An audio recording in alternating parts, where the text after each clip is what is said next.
ఏపీలో కూటమి సర్కార్ అధికారంలోకి వచ్చి పరిపాలనలో దూసుకుపోతున్న తరుణంలో ఇప్పుడు తెలుగుదేశం అధినేత సీఎం చంద్రబాబు నాయుడు పార్టీ బలోపేతంపై అత్యంత కీలకమైన సంచలనమైన నిర్ణయాలు తీసుకునేందుకు సిద్ధమయ్యారు. రాబోయే రోజుల్లో పార్టీని క్షేత్రస్థాయి నుంచి మరింత పటిష్టం చేసేందుకు ఓ భారీ ప్రక్షాళనకు శ్రీకారం చుట్టబోతున్నారు. ఇందులో భాగంగా చాలామంది సీనియర్లను, యాక్టివ్గా లేని నేతలను నిర్మోహమాటంగా పక్కన పెట్టేసి కొత్త ముఖాలకు, యువనాయకత్వానికి పెద్దపీట వేయాలని టీడీపీ అధిష్టానం డిసైడ్ అయినట్లు వార్తలు వస్తున్నాయి. అసలు ఎమ్మెల్యేలు లేని నియోజకవర్గాల్లో ఎలాంటి మార్పులు జరగబోతున్నాయి? మిత్రపక్షాల స్థానాలపై బాబు వ్యూహం ఏమిటి? వైసీపీ గెలిచిన ఆ 11 స్థానాల్లో టీడీపీ వేస్తున్న నయా స్కెచ్ ఏంటో ఇప్పుడు ఈ వీడియోలో వివరాలతో సహా ఇన్డెప్త్గా చూద్దాం.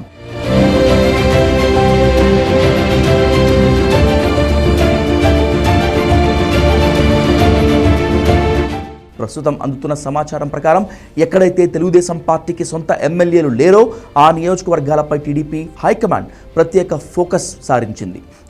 గత ఎన్నికల్లో కొన్ని సమీకరణాల వల్ల వెనుకబడిన ప్రాంతాలు లేదా ఇన్ఛార్జీలు సరిగ్గా పనిచేయని చోట్ల గ్రౌండ్ లెవెల్ రిపోర్ట్ తెప్పించుకుంటున్నారు.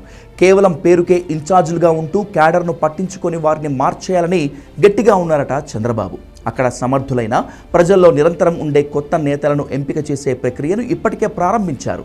నాయకత్వ లోపం వల్ల క్యాడర్ నష్టపోకూడదు అనేదే అధిష్టానం ప్రధాన ఉద్దేశంగా కనిపిస్తోంది.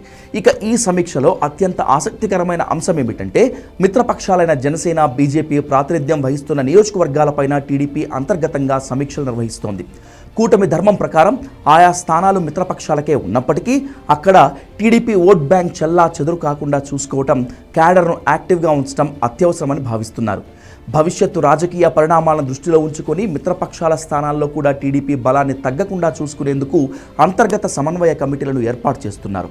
అవసరమైతే అక్కడ కూడా బలమైన లీడర్లను ఇన్ఛార్జీలుగా పెట్టి పార్టీని లైవ్లో ఉంచే ప్రయత్నాలను ముమ్మరం చేశారు. మరోవైపు గత ఎన్నికల్లో ఘోర పరాజయం పాలైనప్పటికీ వైసీపీ గెలుచుకున్న ఆ 11 నియోజకవర్గాలపై టీడీపీ టాప్ ప్రియారిటీ పెట్టింది. ఆ 11 స్థానాల్లో వైసీపీని పూర్తిగా ఖాళీ చేయటమే లక్ష్యంగా కసరత్తు జరుగుతోంది.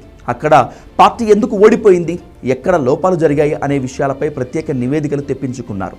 ఆ నియోజకవర్గాల్లో ప్రస్తుత ఇన్ఛార్జీల పనితీరును బేరీజు వేస్తున్నారు. ఒకవేళ వారి వల్ల టీడీపీ పుంజుకునే అవకాశం లేదని తేలితే క్షణం కూడా ఆలోచించకుండా వాళ్లను పక్కన పెట్టి ఆర్థికంగా, అంగబలం పరంగా ప్రజల్లో క్రేజ్ ఉన్న సరికొత్త సమర్థ నేతలను రంగంలోకి దించేందుకు వ్యూహాలు రచిస్తున్నారు.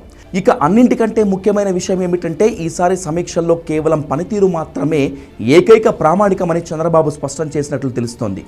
ఎంతటి సీనియర్ నేత అయినా, గతంలో ఎంత పెద్ద పదవి అనుభవించినా సరే ఇప్పుడు క్షేత్రస్థాయిలో యాక్టివ్గా లేకపోతే, సమన్వయ కమిటీలు సరిగ్గా నడపకపోతే వాళ్లను తప్పించడం ఖాయంగా కనిపిస్తోంది. చాలామంది పాత తరం నేతలను పక్కన పెట్టేసి కొత్త వారికి, యువతకు ఛాన్స్ ఇవ్వాలనే గట్టి ఆలోచనలో ఉంది అధిష్టానం. దీనివల్ల పార్టీలో కొత్త రక్తం రావటమే కాకుండా క్యాడర్లో కూడా కొత్త జోష్ వస్తుందని భావిస్తున్నారు.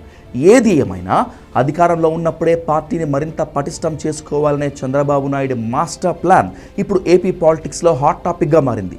మరి పాత వాళ్లను పక్కన పెట్టి కొత్త వాళ్లకు ఛాన్స్ ఇవ్వాలనే టీడీపీ అధిష్టానం ఆలోచన సరైనదేనా అనేది కాలమే నిర్ణయించాలి.